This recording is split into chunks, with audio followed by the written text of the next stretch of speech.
Welcome to Retirementals, a podcast that dives headfirst into the issues facing the financial sector at the intersection of investment, technology, and financial advice. Hosted by Abraham Oksanya, you can expect raw honesty, critical analysis, and energetic interviews. Here is your host, Abraham Oksanya. Hi guys, it's Abraham here. I've got a huge favor to ask you. If you're enjoying this podcast, can you please head over to Apple Podcasts and leave us a review? Now, let's get into it. Hello and welcome to Retirementals. Thank you for joining us for this episode of the podcast. My guest today is Dan Haylett, who is a financial planner and director at TFP Financial Planning based in Essex. Dan, welcome to Retirementals. Hi, Abraham. Thanks for having us. Dan, thank you for making the time to join the podcast. I've known you now over 5 years. Tell us a bit about yourself and how you got into this business of financial planning. Yeah, it's probably a journey that a few haven't taken. My original thoughts to try and be a professional cricketer and golfer didn't quite work out when I realised I wasn't very good at it or wasn't good enough. My career kind of within financial services started in the investment management, fund management industry, and So the dark worked side, basically. in the dark side. Absolutely, yeah, 100%. I've made it over eventually, which is great. So, so I started off in sales, worked my way through, ended up as head of regional sales at Legal and General Investment Management.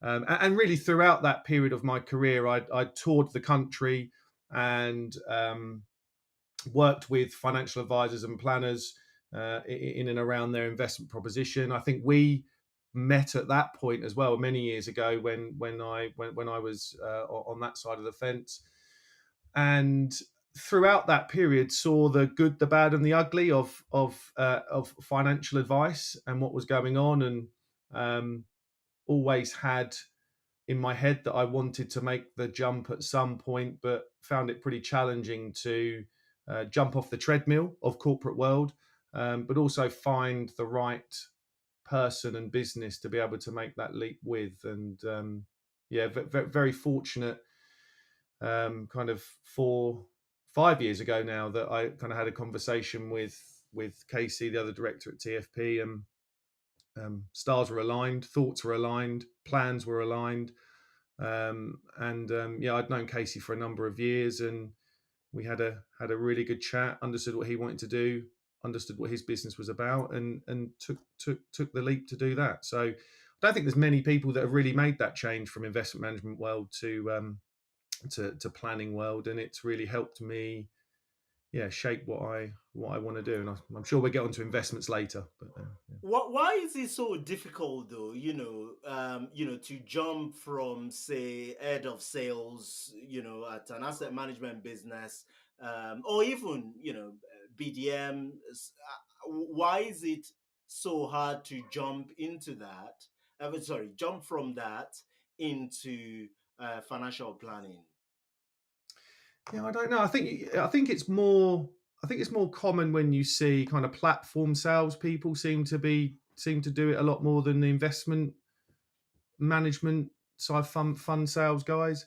I'm not. Do you know? I think fund sales guys are paid pretty well. Right. Yeah. I'm not sure whether it's hard to kind of jump off the corporate ladder. Do you know what? I'm really not sure, but it's interesting because when I first did it, I had a number of people contact me saying, "Oh, how did you do it? Why? I've been thinking about this for ages," and I think it is a bit of a leap of faith that you have to take, and I think you need to be very much in the right space to be able to do it.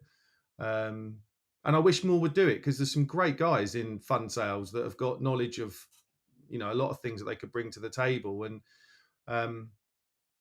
I think I think the skills that you learn in how to communicate with people is something that is really transposable over to having to communicate with other humans that we do in the planning world. So um, yeah, I'm not sure, Abraham. I'm not sure, and I wish more That's would do it. right. No, it's just a fascinating uh, thing to think about. So, um, give us some insight into how you joined TFP. So, I've known TFP, Casey, and for a number of years now.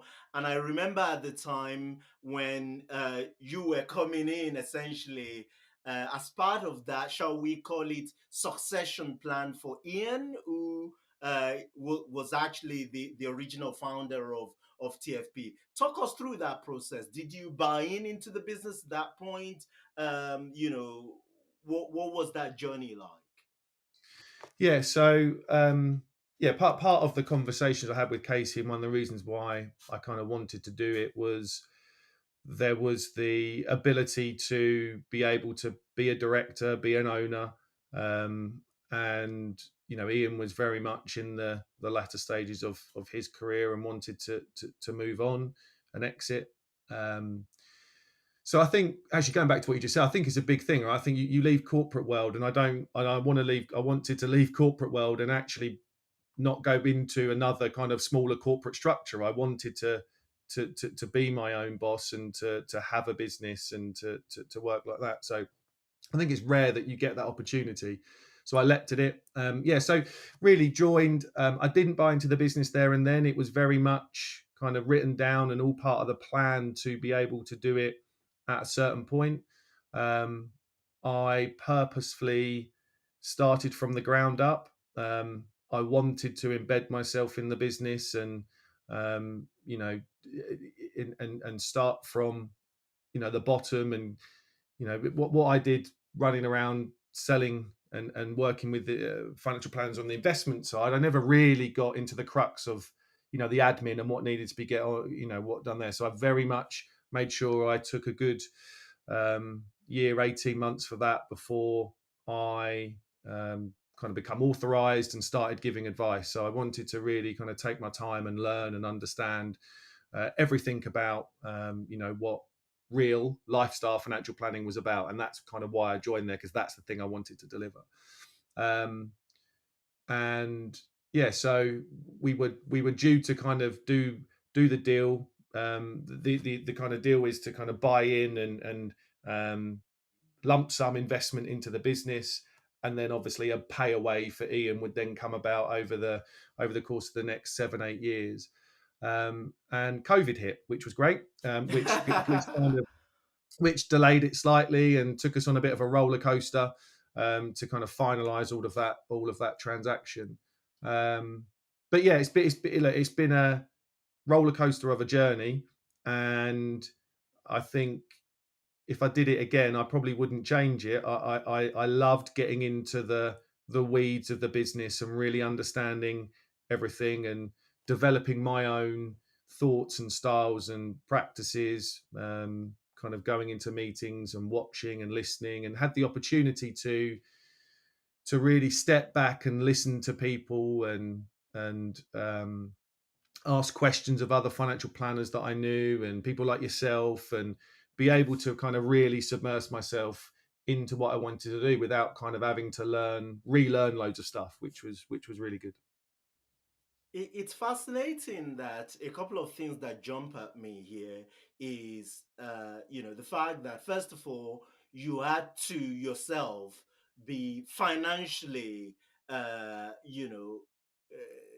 capable of or prepared to make this type of jump from, high income, sales driven type environment into, as you said, actually go back to the basic of financial planning. So there obviously, correct me if I'm wrong, some sort of at least immediate pay cut there. So you had to be Yeah. willing and able financially to do that. And then you have to check in your ego at the door, right? As not bringing the mentality of sort of regional head of sales at, a PLC into a small boutique financial planning business. And then, of course, there is also the financial, collaboration of being able to buy out, having the capital to buy into the business, and the existing business owners, having the patience, to sell, or, over an 8-year period, as you said. This is fascinating for me because I think you've been through a journey, that many, younger financial planners are struggling with, right? Successors that get brought into business, and 5-10 years down the line, there's still no clear path into how they to get into that ownership side of things. And we've got this pace of consolidators going around buying financial planning firms, which I recognize a lot of lifestyle, evidence-based financial planners don't like. So I guess the question I'm getting at is, how how do you advise both experienced owners and younger financial planners to think about this type of transition? Yeah, it's really, look, your observations are absolutely spot on. Everything that you said, those kind of 3 points were, you know, big pay cut. The wife was questioning it quite a lot throughout the process. She knew every reason why I wanted to do it, purpose and wanting to, the long term game. But yeah, there were some tricky times, right? I mean, there were some tricky times during that. It's you go from X to real down here, and the ego at the door is a big thing. I think you're gonna. For me, it was, as you said, one of the learnings I had that I'd like is probably one of the biggest things that you said. I think it's, you I don't feel like I've ever had a big ego at all, but you obviously get to a point where you're managing people and you're sure in what you say, and you've learned a lot, and now I'm now making the tea. Literally, I'm kind of in there making the tea, and I'm listening and I'm learning, Mm, mm, and I think, yeah, those two things were tough. I mean, I questioned it a lot throughout, and Casey was brilliant, and I think that's that. All the stars were aligned. Really fortunate for me. Casey's been fantastic and a great kind of. He's been patient with me. I'm, and everything. And my family's been wonderful, and they've been patient. Um, and yeah, I think those observations are really true, and I think that's absolutely right. And I think financially, if you can get yourself in the position that allows you to do it, it's wonderful. It's joining TFP was a 2 or 3 year plan. mm, It's something that I wanted to do, and I knew how I wanted to do it. I was squirreling some money away to be able to try and be able to think about doing this, and the opportunity to join TFP come up. I think I think the consolidator thing is interesting, and there are so many, I think, young financial planners now coming up. I say young, I feel like I'm old. I probably am old compared to a lot of them. But I think there's lots of young financial planners that I kind of come across on social media, etc., that seem to have their head in exactly the right place. They're saying the right things, and they want to do the right things. And I mm, think it's down to us as established businesses to try and give people the platform to be able to do this stuff. I think there's a lot of businesses that they might join that maybe don't fulfill that very quickly, and the last thing you want to do as a young planner that's got all your head in the right place and want to do it is hop around 2 or 3 times maybe to find the right place to go. So um, I think for me, and I may be wrong, but the people that I'm talking to and I know, and this is our ethos, and I'm sure we'll get onto this, but this kind of employee ownership, legacy business, I think, is where we'll see the real good boutique businesses go. I think consolidators will get consolidated by other consolidators. We're already seeing that, which is balmy. And then I think I definitely think some of these really strong, mm, good still large but boutique planning businesses are going to go down the road of bringing in people with the possibility of having ownership in the business. Insightful stuff. Thank you for that, Dan.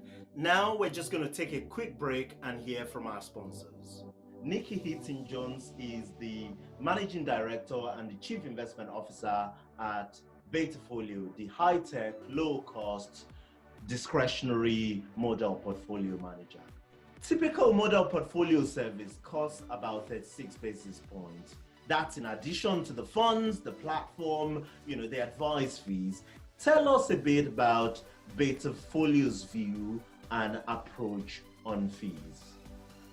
Well, I don't think anyone that knows us already, Abraham, would be surprised to hear me say that in a nutshell, MPS fees are too high. If you include the fund charges and the platform fee that you already talked about, we get close to 1%, I think, on average for a lot of retail clients. And that's before they start paying for the financial plan, which is the part of the service that will ultimately add the most value for them in their advisor relationship and experience. My view on fees and Betafolio's view on fees is that they have a real impact on client outcomes that needs attention. And that's why we're building a scalable solution with technology that will allow us to keep costs low. And I think we also should consider the impact of these fees on advisors' businesses too. Advisors need to make a profit from their work. They need to have a viable business, and their cost bases have been rising because of regulation, and the more cost they have to pass through to their clients for overcomplicated services in turn puts pressure on the advisor's own fees and ultimately makes it not possible for them to run a good business. So fees are really crucial, and I'm really happy that we're in a position to be having a positive influence on the trends in the market. Good stuff. Thank you, Nikki. Kudos to you for all of the hard work that goes into that, squirreling money away, in those latter years of your investment sales career to be able to make the jump, having the humility, and I really mean that, Dan, in the truest sense of the word, because of course I was consulting for TFP, at the time, and you would come into the room during the investment committee meeting and basically just sit there and listen for the best part of an hour, ask, not being afraid at the end of that process to ask, 2 or 3 questions, and no ego, absolutely no, keen to get into the weeds of things, and I think that's just incredible. So I know that since you joined, you and Casey essentially completely transformed the business in terms of the client you're serving, the fee structure, the marketing side of things. Blank slate here. Tell us about the first of all, tell us about where the business is today, and then tell us about the transformation that you've done over the last couple of years. Yeah, so business is in great shape. We've got, including me and Casey, 7 employees, so 5 other employees, and building a wonderful team of young, switched-on people, and that's one of the things that we really want to do, and help them, what we believe is learn probably a better way to deliver the life-changing work that we do and get them really involved. So that it's in really good shape from that perspective. And yeah, so the business is, I suppose, classified as a lifestyle financial planning business in terms of the type of process that we go through and the journey that we go on with clients. Casey was very much on the transition to kind of the cash flow side of things well before I joined, and becoming a proper planning business. So now we've got about 150 client families that are engaged with us. There's probably another 100 odd that's legacy. We can get onto how that come about. And we're very intentional right now about who we deal with. I'm a big fan of the smallest viable audience piece that Seth Godin and Carl Richards talks about. And there'll be work that we'll do on that. But knowing who we serve, knowing the impact that we have on people, and really, really positioning ourselves as experts in that space. Yes, no, brilliant stuff. So tell us about those, legacy clients. What is it? How does a client become legacy? What is it that turns, a client at some point to a legacy client, and how are you transitioning um, them into what's next for them? Yeah, legacy is probably I suppose that it's the industry word, isn't it? I don't really like it. No, I don't think there's the right I don't know what the word, word is. right? Yeah. So there's no need to feel anyhow Yeah. about it. Yeah. But I think so. I mean, going back to that, I mean, the business was 25 years old last year. So Ian started the business up 25 years ago, and it was a traditional financial advice business. It went through different iterations in terms of how many advisors it had and everything. And so Casey then joined the business 10 years. This is 10-year kind of anniversary this year, 10 years ago. And when he joined the business, he brought with him 3 retiring financial advisors, client banks. And so this was Casey's first venture into financial advice as well. So Casey was a platform consultant, and so a very similar journey to me actually. Which is, yeah, so he brought into the business, and that was 10 years ago. So obviously at that point you had a 15-year-old business that had clients.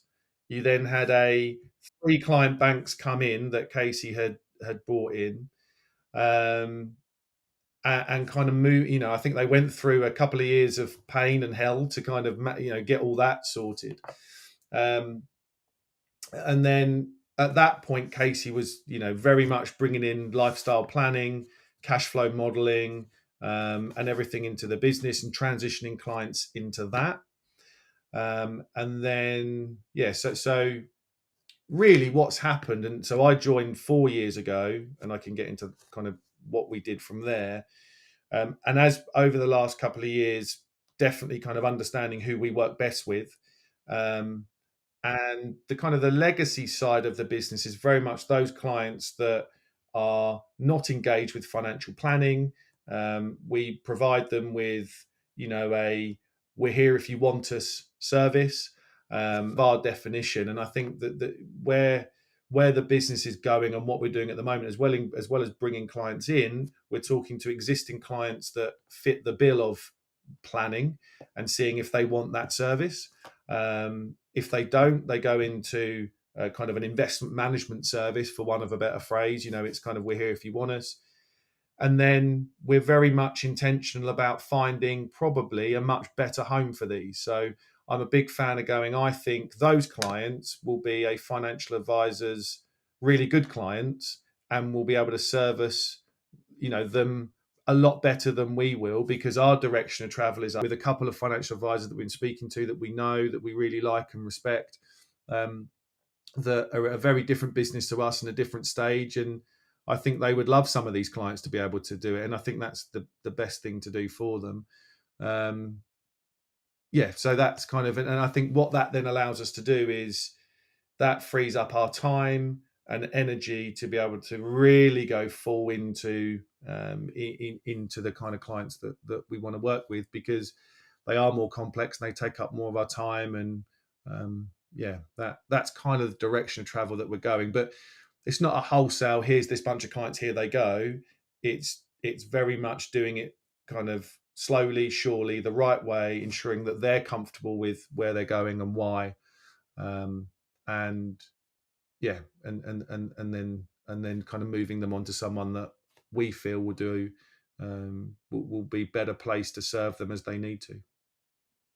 So one of the things that you've been very, vocal about is how, you know, the planning process, the lifestyle, financial planning process really makes a difference, a transformational difference in people's lives. And you've one of the things I love about your Twitter stream is this occasional snippets that come up about the experience you just had with clients. Talk a little bit about where you think the real value that you bring to the table for clients lie. Yeah, look, I think the real value is human to human contacts. I think that it's the ability for these for couples to have conversations that they've probably never ever had, even though they've been married for a number of years, about their life. I think establishing what's most important to them is eye-opening for a lot of these people, um, and and the impact of really spending their time and their money on what's most important. That they're the things that come back time and time again. Um, Postcards from people that have moved to Spain, and pictures of people on pictures of people that are. I had a client that went on a. He's always wanted to race his motorbike, and he went on a race in Wales and sent me pictures of his muddy bike and everything. It's time that they get, freedom that they feel to be able to time.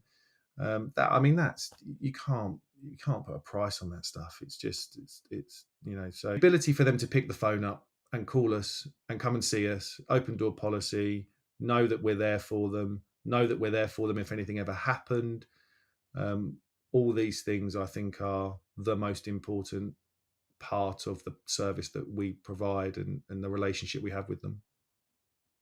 So talk to me about how you've transitioned the fee structure of the business. I've kind of simmered down on it. I think when I first joined, I was quite vocal. I've simmered down, but I still get on my soapbox every now and again. Look for me, I do not like percentage charges. I don't get it. I don't understand it. I don't know how. If I can sit here and say that my relationship is fully invested in the client and what they're trying to achieve, and the service that we're going to provide them to do it, if I charge them a percentage fee, then my relationship is biased towards their money, and I'm a big believer in that. I think if we're talking about planning and lifestyle planning, the level of wealth that you have shouldn't dictate the fee that you pay for the service that you get. And and I am pretty purposeful and passionate about that. So again, it was actually one of the thoughts I had, and going touring around the country in my days of fund sales, and saw these percentage charges, and going along to conferences and having a stand and listening to financial advisors bragging about how much they charge this guy with 3 million quid and all this stuff, and kind of just feeling this is wrong, right? This is life-changing circumstances, transitions for the people that you're serving, and you're talking about earning £30,000, £40,000 a year for 1 meter service. You price based on the service that you're going to give them. With wealth comes complexity, so there is a natural correlation between the more money that you've got, potentially the more money that you pay, but it doesn't always work like that. It doesn't always work like that at all. So yeah, and one of the reasons why I really kind of bonded with Casey over this is that he had the same thoughts and was probably a little bit stuck in the mire, and I come along and just blew it all up and went, we're doing it. If I'm joining, we're doing it. Because this is how I think a real life-centered, human-focused financial planning business should charge their clients. And so yeah, that's kind of where we are. But and I think what that then does actually, to be honest, for the client, is it actually puts the service more. If there's a percentage of investments, which some of the book is still on, right? So some of our clients are very much still on percentage of investments, and the conversations are still about their investments. There is a correlation between how you charge and what you talk about. So, and we wanted to step away from that. So, yeah, it's been in force for 3 years now. Transition clients over to it, and I think it's, for me, I can't believe more don't do it. I still think there's only a handful that really truly charge fixed fees, initial and ongoing, because they're probably a little bit scared of what it might look like fee wise, and actually how to make that mechanism work. But I think we were very much kind of, if we're 70% of the way there, 80% of the way there, let's do it. If you're ever going to try and get 100%, you probably never get it done. So it's a big thing for me. It's kind of it's what I wanted to do in the business I wanted to have. And you display these things on your website. So you price by complexity, and if you say starting from, say, £500 a month, kind of the flat, the first layer of that fee. And it is, would you say this is attracted clients to you? I mean, I think we've had this conversation before where you said to me that actually you have quite a meaningful number of clients in financial services, in the investment management industry, who come to you for this. Talk a little bit about how this is maybe attracted just the right client, kind of client, and maybe even repel some. You must have experience of where actually clients don't engage with you, perhaps because of this type of fee structure. Yeah, both, absolutely. I think on the kind of repel side, it's doing the right job. It's putting off the people that we would probably spend a bit of time getting to know, and they wouldn't become clients because they're not in the position in life, they're not in the position kind of career, and they're not in the position financially where the work that we do, that we love doing, is most meaningful. So it definitely does. We have, the phone doesn't ring off anymore. We haven't got all these. So when a client rings us, and they email us, or potential client, most of the time they're people that we want to talk to, and that's why I'm a big believer in transparency. I don't, in a profession and industry where transparency is kind of talked about a lot, and trust and all of this stuff, why would you not want to tell a client how much it costs? Like, well, I don't, and I think there's still 5% of advisors in the UK that publish their fees on their website. And you're right, we've had people come to us going, well, one of them can see what it is. And yeah, we have taken on and have got, and it's kind of where we're going with the type of client we work with, clients that work in fund management, high up in kind of distribution and marketing in fund management world, and fixed fee structure. And these guys have been around and they've dealt with financial advisors before. And I've had people come to me going, I've never got this percentage fee thing. Never understood why. And actually, one of the reasons why I didn't go to see a financial advisor is because I felt like I was going to get ripped off. I've got £5 million of invested money, and they were going to charge me 50 grand a year. And I've never thought it was so. It's really interesting that people within the circles that understand it a little bit seem to have been kind of waiting for this kind of structure to happen before they've engaged with it, because they've wanted a planning service, not an investment management service. They've wanted planning first, followed by investing according to the plan, not charge me 50 grand a year to run my money, because as the CFO of a big investment house, I can probably run my money better than you can. That kind of thing. So why am I going to pay you 50 grand to run my money? I want to pay someone for a service that is there where we engage as a family and we're planning and we're moving forward. So I've had a couple of those cases lately.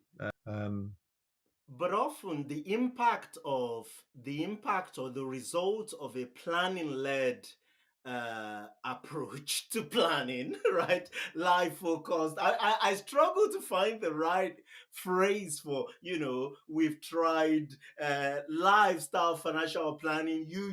I was speaking the words, you used human focus, I've had planning led, all these phrase to distinguish um, you know, real. I'm still going to use the word real financial planning, but often the impact of it, the result of it, is actually then that they do um, get you to manage the money as well, which you're able and capable of doing. So talk to me about, I know that you've also made changes to the investment proposition, or the investment philosophy. Talk a little bit about that, please. Yeah. No, you're absolutely right. I think you lead with the planning, and they want to then entrust you with their money to get out of, and said, "Well, here's your little play pot. Go scratch your itch over there, and you can have that, and we'll look after this nice big chunk of money that is now going to provide you with the income that you need to live the life that you want, and all of the other bits that you want to do. If you want X amount, then go and buy fintech stock and all of that stuff. Go and do it over there." Um, so we've done that. So yeah, look, my investment philosophy personally for was built throughout my career, working in both active and passive or index houses, and I've brought that into the way that we run money. Um, we've It's very much around the evidence. I started off in active houses, and I definitely saw the bad and the ugly of how that was run. And Now it's all about the evidence. It's the only way I think you can invest to a plan. And we are thrilled to kind of work with you guys at Betafolio to collaborate, run our investment. It's fabulous. It's a wonderful piece of tech and kit that actually, to our ideal clients, people that have worked in investment management world and banking, they love it, absolutely love it. Um, and yeah, so evidence based, all about the plan first, diversification, low cost, everything that we know that over the long term works. We can run long term money for clients that can produce a sustainable income that allows them to take advantage of their spending window, which we're very passionate about. That window of opportunity to front load the spending with purpose. If we can show you're spending in that window, surely that's a wonderful outcome. This is not an annuity led income thing. So yeah, and all of our investment proposition that we've built and the tech that we employ all goes towards ensuring that we are giving our clients the utmost confidence to spend their money hard in their spending window, which typically shuts in your early 70s. And at that point, we want to make sure that they're taking advantage of their time. So everything is led towards that. Not trying to time anything, not trying to beat anything, not trying to be clever.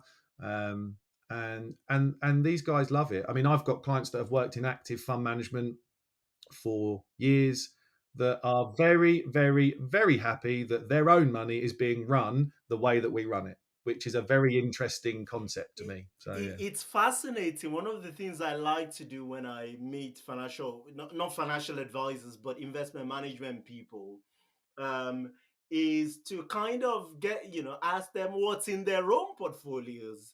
And you will find that, just an unbelievable, number of them just have the simplest, low cost, globally diversified, portfolios that you can come across, while still waking up every day to persuade people, or even manage, active portfolios for people, which says it all. But this has been a really fascinating conversation, Dan. I want to start to wrap this up. Otherwise, uh, you know, uh, my producer's gonna eat me alive. But so you've clearly laid a great foundation. You've gone, for a meaningful business going forward. You talked earlier about kind of the 3 year, the 10-year plan that you've been working with Brett on. Where do you see this business going? I mean, you're still a very young man. Your early 40s. Abraham, don't. I'm my big 40 birthday is in a couple of weeks, so I'm not 40. Jesus Christ, you're a young man, a baby, a baby. I mean, I recently turned 40. I know, I don't look it, black don't crack, all that stuff. But you've got, years ahead of you. Where do you see this business going? Yeah, it's a meaningful time frame, isn't it, to create something really special? And I think that Casey, I do remind him quite a lot that he is older than me, not by a lot though, only a couple of years. So, but we're both. I'm 40, he's 42. We've both got meaningful years at this, and we want the team, the clients, and the community that we're in, and we've got an opportunity to do it. And interestingly, we've got people that want to work with us because we're going to outlive them, and they want longevity to their plans, right? Which I think, again, another thing I would say to young financial planners: don't be scared about dealing with people that are in a different transition, Right. different life phase, because yes, people really value that. They want longevity to their plans, etc. So the 10-year plan is meant to be big, hairy, and audacious.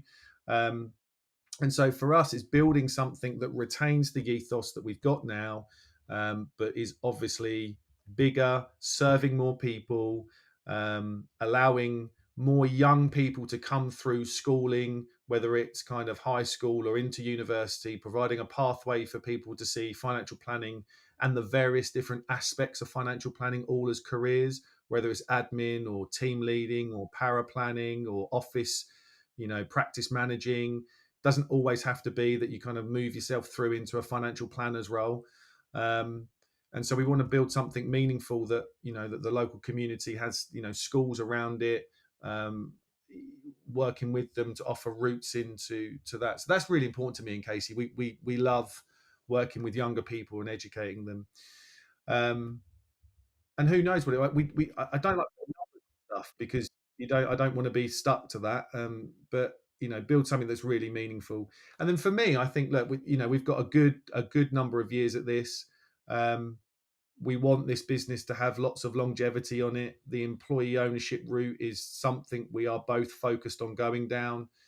And I absolutely love what I do. I want to build a business that I'm proud of forever, and I never want to not have that business around, if that makes sense. I might not be in it, and I may I may not work in it full time. I may get my time back in my 60s, whatever it may look like. But I want a business that I'm proud of, that the kids are proud of, and the community's proud of, and not you just go and sell it to some consolidator for some big whacking fee.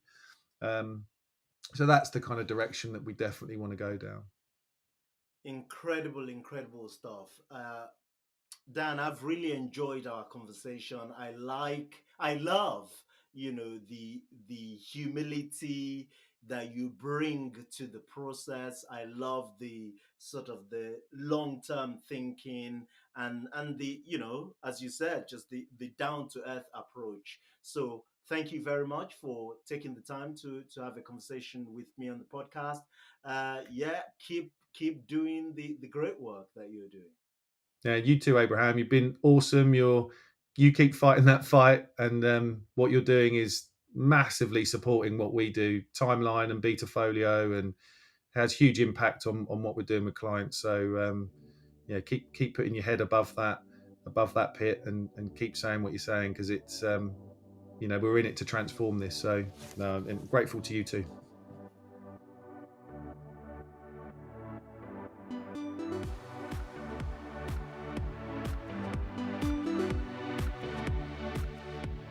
I'll be remiss if I don't thank my incredible team who worked very hard to put this program together.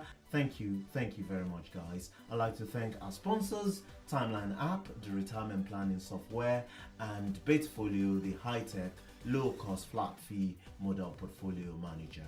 And to you, our listeners, thank you for your time. I hope you've had as much fun listening to the program as we have making it. You can find more about the show at retirementals.co.uk, and you can follow me on Twitter. My handle is Abraham on Money. Until next time, thank you and goodbye.